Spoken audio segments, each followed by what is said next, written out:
अग्निशिखा best garden में आप सबका स्वागत है। मैं सफ़र आज एक नया पौधा आपके सामने लेकर आया हूं जिसका नाम है मकोए या ब्लैक नाइट शेड। इस आयुर्वेदिक पौधे का इस्तेमाल बुखार, अफीम का जहर चढ़ने पर, लीवर की बीमारियों पर और मुंह की बीमारियों पर किया जाता है। इस पौधे का नाम सोलानम निग्रम है। तो साथियों, इस वीडियो को पूरा ज़रूर देखें क्योंकि अधूरी जानकारी बहुत ही विनाशकारी होती है। अगर आपने मेरे चैनल को सब्सक्राइब नहीं किया है तो कृपया मेरे चैनल को ज़रूर सब्सक्राइब कर लें, क्योंकि मैं अपने घर के आसपास पाए जाने वाले आयुर्वेदिक पौधों के विषय में बहुत ही उपयोगी वीडियो लेकर आता हूं। तो आइए आज जानते हैं मकोए के बारे में। साथियों, इस पौधे का हिंदी नाम मकोए है। इंग्लिश में इसे नाइट शेड कहते हैं या common night shade, garden night shade. Bengali में इसे काकामाची, गुजराती में पलूदी और पंजाबी में इसे माको, तेलुगु में इसे कांची पोड़ा और उर्दू में मकोह कहते हैं। संस्कृत में इसे बहुफला कहते हैं क्योंकि इसके बहुत सारे फल होते हैं और इसकी अब मॉर्फोलॉजी जानते हैं। साथियों, ये एक छोटा खरपतवार की तरह उगने वाला पौधा है जो पूरे भारतवर्ष में पाया जाता है। इसकी पत्तियां छोटी होती हैं और इसके फूल सफ़ेद और गुच्छों में पाए जाते हैं। इसके फल छोटे, गोल, चमकते हुए और गहरे काले रंग के होते हैं जब ये पक जाते हैं। अन्यथा इसके फल हरे रंग के होते हैं जब तक वह कच्चे होते हैं। इसके हर भाग का इस्तेमाल किसी न किसी तौर पर मेडिसिन की तरह किया जाता है। इस पौधे का उपयोग करने से पहले ये अवश्य जान लें कि इसके कच्चे फल खाने पर आपको जहरीले प्रभाव हो सकते हैं, जैसे कि चक्कर आना, उल्टी आना या दस्त लगना।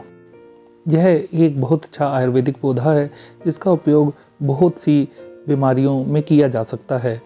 अगर इसके ताज़े रस को लेकर उसे गर्म किया जाए और कुछ बूंदें कान में डाली जाएं तो कान का दर्द ठीक हो जाता है।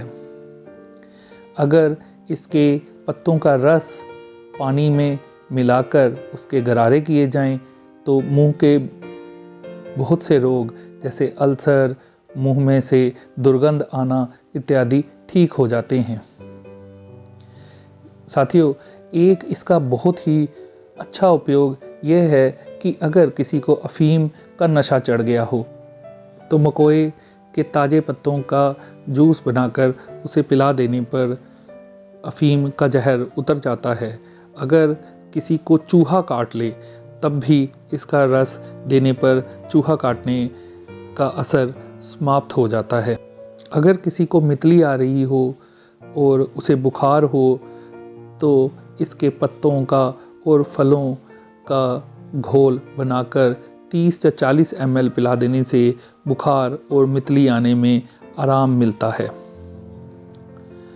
साथियों, इसके ताज़े पत्ते का रस 10 से 15 मिलीलीटर लेने से खांसी और अस्थमा जैसे रोगों में आराम मिलता है।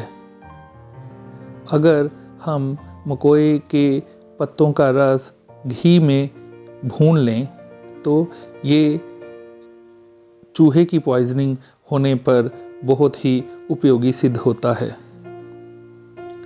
आज बाल झड़ना एक बहुत ही आम समस्या है, तो बालों की जड़ें मजबूत करने के लिए बहुत ही एक अच्छा तेल हम इसके पत्तों से बना सकते हैं। तो उसे बनाने की विधि ये रहेगी कि आपने तिल का तेल लेना है और उसमें मकोए के पत्ते डालकर उसे भून लेना है। उसमें हमें तिल के बीज भी डाल देने हैं। तो इस तेल को अच्छी तरीके से पका लेना है और इस तेल का उपयोग करने पर हमारे बालों की जड़ें मजबूत होंगी और हमारे बाल कम गिरेंगे।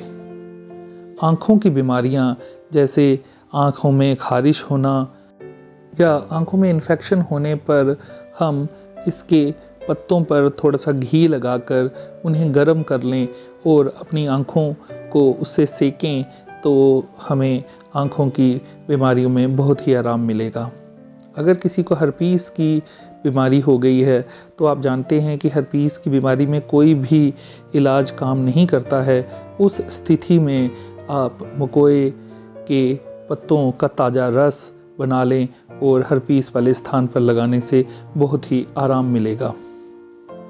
अगर किसी अंग में सोजस हो गया हो तो सूजन कम करने के लिए इसके पत्तों को बांधने से बहुत ही आराम मिलता है। किसी प्रकार की खारिश होने पे, स्कैबीज होने पर भी हम इसके ताज़े पत्तों का रस लगा सकते हैं। इस पौधे की दो मुख्य वेराइटीज़ होती हैं। एक के फल काले और दूसरे के फल लाल होते हैं। दोनों में फलों के रंग के अंतर के अलावा कोई फर्क नहीं होता। अब जानते हैं कि इसका कौन कौन सा पार्ट इस्तेमाल किया जाता है। तो साथियों, इसका मुख्यतः फल और इसका पूरा पौधा ही मेडिसिनल प्रॉपर्टीज से भरपूर होता है और इसे इस्तेमाल किया जा सकता है। तो आप जानते हैं कि कितनी मात्रा में, कितनी डोज इसकी लेनी है।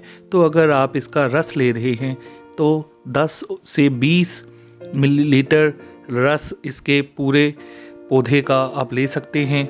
और अगर आप इसके फ्रूट पाउडर को यूज़ कर रहे हैं तो 2 से 3 ग्राम ही लें।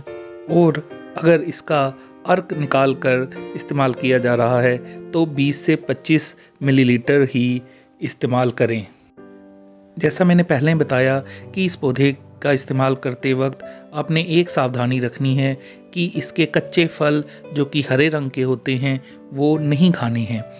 अगर आप कच्चे फल खाएंगे तो आपको चक्कर आ सकता है और आपको पॉइजनिंग हो सकती है, उससे आपको उल्टी आ सकती है, दस्त लग सकते हैं और भी बहुत से दुष्प्रभाव हो सकते हैं। इसीलिए इसके कच्चे फलों का सेवन ना करें।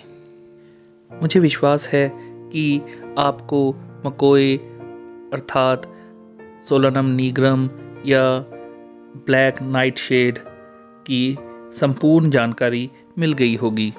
तो अगर आपको मेरा वीडियो अच्छा लगे तो लाइक, कमेंट और शेयर करना ना भूलें। मेरे चैनल को ज़रूर सब्सक्राइब करें और इस कार्य में मेरे सहभागी बनें। बहुत बहुत धन्यवाद।